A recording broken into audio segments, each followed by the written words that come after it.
तो जब भी आप रेडी हो अपना तारुफ थोड़ा सा कराइएगा। मैं तो चिश्ती भाई बोलूँगा, मैं नामों का बड़ा चोर हूँ, लेकिन पूरा नाम अगर बताएंगे तो बड़ा अच्छा, बहुत प्यारा नाम है, इतना लंबा नाम है जी। साहिबजादा आसिम महारवी चिश्ती, और सोशल मीडिया की दुनिया में जो है वो लोग मुझे चिश्ती दरवेश के नाम से जो है वो जानते पहचानते हैं। तो दरवेश क्या होता है? दरवेश जो है वो इसका लिटरल मानी तो ये है, दर से दरवाज़ा और वेश दरवाजे पर खड़े होने वाला।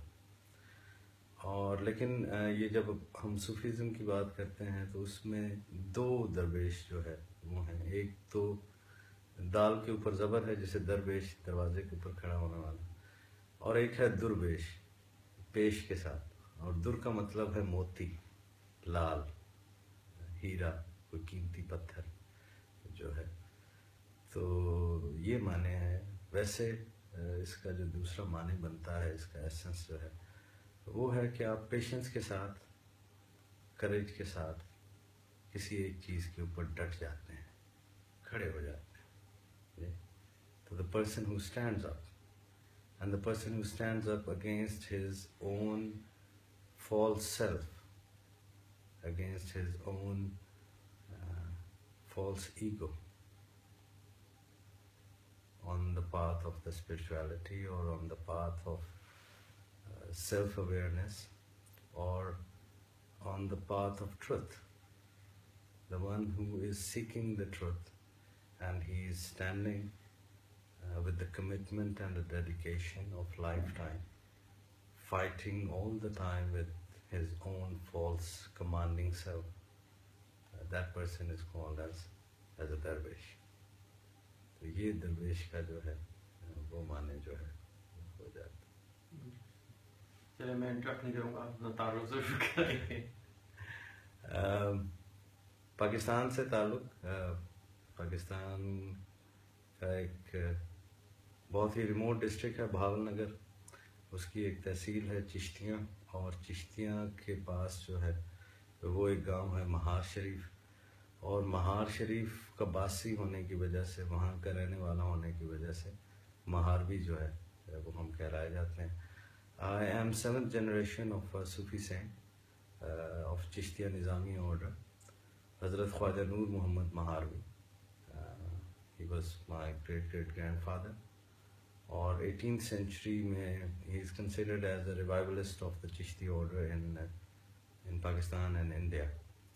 And almost all the famous Sufi shrines and Sufi saints, they trace their spiritual lineage through him. So I was born in that family where Sufism was in the air. I breathed in. But in my early childhood, I was sort of a very rebellious person. तो मैं शुरू में अपने आप को खासा unfit महसूस करता था।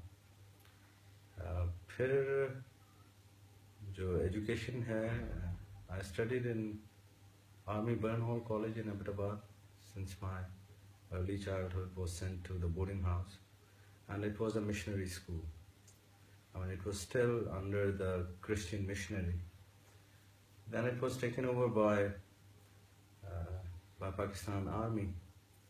So my childhood was spent with men in uniform. And after my graduation from the high school, I went to Russia to study medicine. Learned Russian language. Да. Не хорошо говорю по-русски, потому что вот сколько лет, 16 лет уебали, я никогда не говорю. But yes, I can still understand Russian language.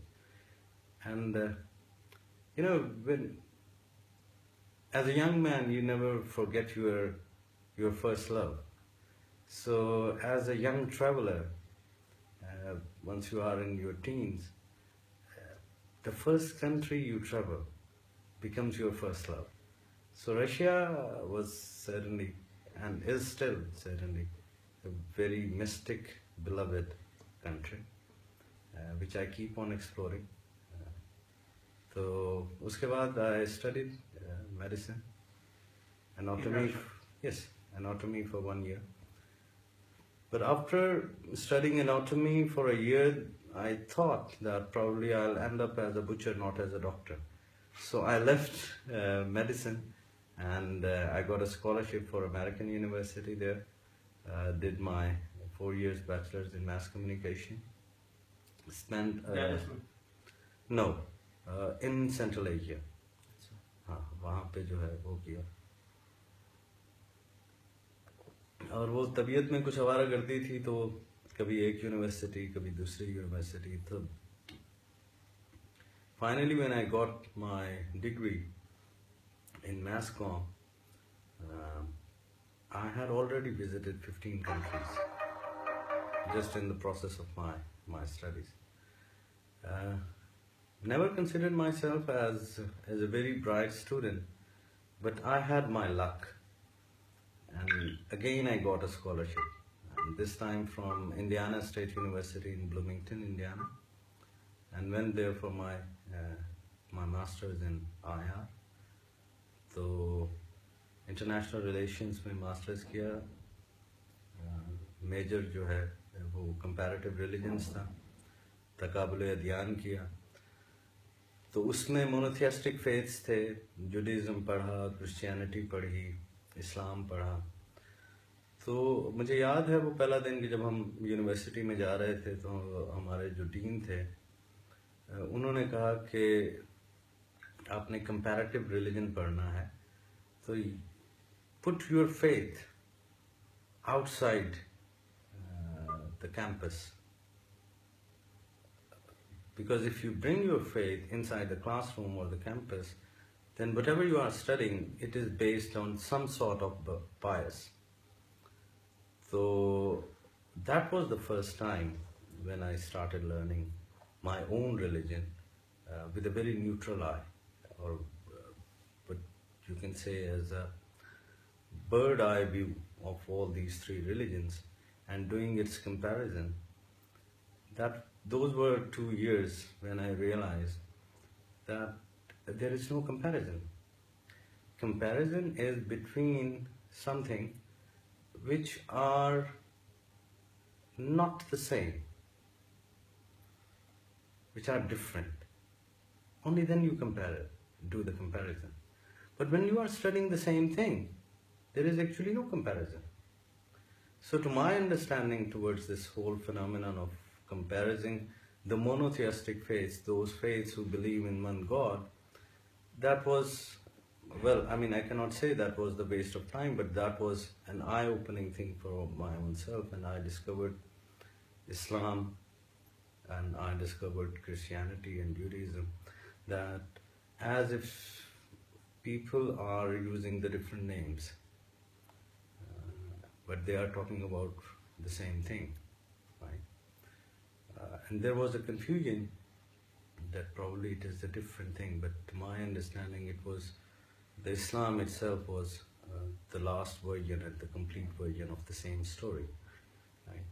And since it was the youngest one among these two religions, so it was supposed to be like that. It was very natural in the history of the religions. But anyways, cutting the long story short, there started this spiritual tug of war between me and that guy. I come from a religious Sufi background, and whatever I have been taught was true, but it was not exposed to the other things. I'm not saying that whatever I was told was not true.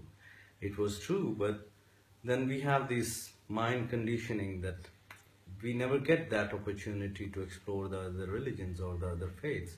So when I got that opportunity to study Judaism and to Christianity also, that sparked that my own seek and my own search for the truth. And that was the day when I decided to come back to Pakistan. And it's back in 2003. So I came back here. I got initiated to my spiritual master, spent 6. بہت کے والد تھے نہیں, someone else, my Pir Murshid, spent 6-7 years with him. اور بس یہی تھا. That was a difficult part of studies. Because in that study, mainly you have to unlearn to learn something. And وہ unlearning جو ہے وہ difficult ہوتی ہے. یہ جو ہماری میں ہے کہ میں جانتا ہوں, اس سے ہٹنا بہت مشکل ہوتا ہے. تو وہ سب سے بڑی ہرڈل ہو جاتی ہے آپ کو کسی بھی چیز کو سیکھنے میں. تو ہمارے اسٹوڈنٹس جو نہیں کچھ نیا سیکھ پاتے, اس کی وجہ یہی ہوتی ہے کہ وہ اپنے اس جو کچھ بھی انہوں نے سیکھا, چاہے وہ جتنا لمیٹڈ بھی ہو, اس پر اڑ جاتے ہیں کہ یہی ہے. اب سچائی اتنی بڑی ہے کہ کوئی اس کو کلیم نہیں کر سکتا کہ میں سچ ہوں. ایک ہی وقت میں بہت سارے لوگ بھی سچے ہو سکتے ہیں.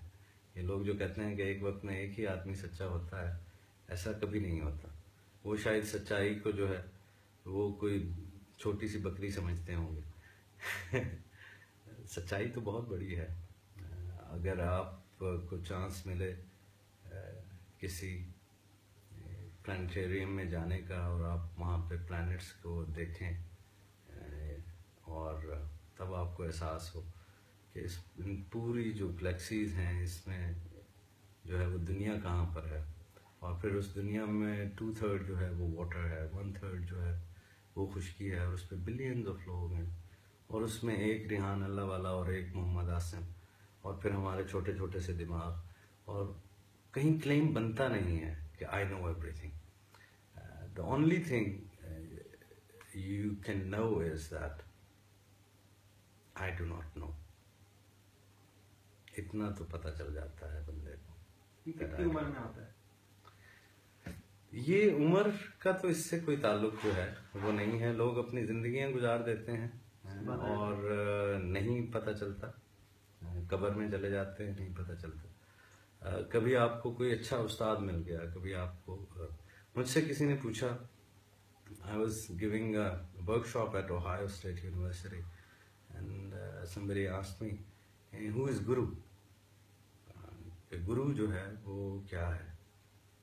تو میں نے اسے کہا کہ if you are walking by and you stumble with a stone on the road and you fall on the ground, and by falling on the ground you come to realize that the direction where you were going was not the right direction to your destination, then that stone is your guru. تو آپ کو وہ چیز جو یہ بتا دے کہ آپ صحیح ڈائریکشن پہ نہیں تھے, وہی آپ کا جو ہے وہ گرو جو ہے وہ ہو جاتا ہے. تو وہ سیلف ریئلائزیشن جو ہے وہ ضروری ہوتی ہے, وہی کرنا انسان نہیں چاہتا. اور جب ہو جاتی ہے تو انسان بہت ساری ایسی چیزوں پر بظاہر یہ لگتا ہے کہ وہ ریٹریٹ کر رہا ہے, لیکن وہ ریٹریٹ نہیں ہوتا, وہ باقاعدہ صحیح کورس پر جو ہے اپنی جرنی کو سٹارٹ کر رہا ہوتا. تو پھر یہاں پر ہم نے پاکستان میں چشتیہ رباط کے نام سے صوفی اسٹڈیز سینٹر جو ہے وہ بنایا, اور وہ جو تصوف کی تعلیم دیتا ہے. کیونکہ ہم یہ سمجھتے ہیں کہ کریکولم جو ہے it is not something which can be imported. It is not a jet aeroplane which I mean import Boeing 707 from United States and it can become the part of the society or the culture of Pakistan. The curriculum is always based on the collective wisdom and the folk wisdom and the culture of that particular society. So whatever was not being taught in our universities or in the modern educational system, and whatever was not taught in our religious educational system, so we tried to teach those things. We started the language classes and we are teaching Pashto, we are teaching Sindhi, we are teaching Balochi, Brahavi, Shina, Kashmiri. At our school we are teaching Persian language, we are teaching English, we are teaching Arabic. یہ languages جو ہے وہ پڑھا رہے ہیں, کیونکہ ہمارے ملک میں جب لوگ ایک دوسرے کی زبان نہیں جانتے, मैं फ्रेंच तो सीखूं लेकिन मैं सिंधी क्यों ना सीखूं। मैं शायद किसी फ्रेंच से जो है शायद ही अपनी ज़िंदगी में मिलूं, जो लोग यहाँ पे पाकिस्तान में रह रहे हैं, मुझे तो फिर भी मौका मिल जाता है, लेकिन मुझे मेरे सिंधी भाई तो बहुत जो है वो फ्रीक्वेंटली मिलते हैं, तो मुझे सिंधी जो है वो आनी चाहिए। वो किया, फिर इस्लामिक आर्ट पर हमने जो है वो किया। हम कुरानिक रेसिटेशन के ऊपर जो है उसकी क्लासेस जो है वो होती हैं। उसके साथ साथ जो है कैलीग्राफी जो है वो हम सिखाते हैं, ये इस्लामिक आर्ट के ऊपर है। फिर हमारा एक डिपार्टमेंट जो है वो इस्लामिक फ़िलासफ़ी पर जो है वो है, और इरफान पे है, मेटाफिज़िक्स के ऊपर जो है वो है। तो ये रेजिडेंशियल सा एक सिस्टम है। अब क्योंकि आज के जदीद दौर में लोग इतना वक्त नहीं दे पाते, तो we have created the modules के in 3 months you come there and stay for 3 or 4 nights and then you go back. तो वो 3 or 4 nights में आप extensive studies जो है वो करते रहते हैं, and later we appoint one facilitator to that whole group and they keep on meeting regularly on Skype or whatever mode they chose to be. So this is one thing which we are doing. Then we have the welfare projects. हम free medical camps जो है वो लगाते हैं, और ambulance service है, free ambulance service वो कर रहे हैं। उसके साथ साथ जो हमारे मदरसा हैं वहाँ पर हमने टीचर्स को जो है वो अपॉइंट किया है। वो स्टूडेंट्स तो मदरसा के ही हैं, लेकिन टीचर्स हम अपने पे रोल पर जो है वो मैथ्स के, साइंस के और इंग्लिश के जो है वो देते हैं उन मदरसा को, कि वही मदरसा के स्टूडेंट्स वो चीज़ें जो है तो वो भी पढ़ सकें। और अभी जो है वो हम एक कम्युनिटी ट्रैक्टर्स का हमने एक प्रोजेक्ट शुरू किया है, कि जो हमारे low income small land holdings के लोग हैं, उनके पास ये फार्मिंग इक्विपमेंट नहीं है, ट्रैक्टर नहीं है। एक ट्रैक्टर की कीमत की तो पूरी उसकी लैंड है, he can not afford it. और फिर जब वो बड़े किसी ज़िम्मेदार से लेने जाता है तो वो सेल्फ एस्टीम और सेल्फ ईगो को मारता है। तो हम वो एक सर्विस स्टार्ट कर रहे हैं, क्योंकि हम ये समझते हैं कि अगर इमरजेंसी है तो वो सेहत के मानों में ही नहीं है, हेल्थ के मानों में ही नहीं है, वो इकोनॉमी के मानों में भी है। और अगर बाबा फरीद का एक शेर है, मसला यही है कि हमारे सूफिया को लोगों ने समझा नहीं है। आज से 750 पहले बाबा फरीद ने पंजाबी में एक शेर कहा कि 5 रुकन इस्लाम दे 6वां फरीदा टुक। टुक कहते हैं रोटी को, कि 5 रुकन इस्लाम के हैं, 6ठा रुकन जो है वो टुक है, वो रोटी है। That implies to the economy, that bread is the symbol of economy. 5 रुकन इस्लाम दे 6वां फरीदा टुक, जे 6वां ना मिले पंजे जांदे ने मुक, कि अगर 6ठा नहीं मिले तो 5 जो है वो खतरे में पड़ जाते हैं। तो वो एक इकोनॉमिक सपोर्ट के लिए हमने जो है वो एक प्रोजेक्ट स्टार्ट किया। दुआ कीजिए कि ये होता है। ज़ाती तौर पर जो है वो मैं बाहर की यूनिवर्सिटीज़ में तसव्वुफ़ जो है वो पढ़ाता हूँ, यूरोप में भी, अमेरिका में भी, कुछ वर्कशॉप्स भी, कुछ रिट्रीट्स जो है वो भी कराता हूँ। यही सिलसिला जो है वो जारी है। बहुत मज़ा आया।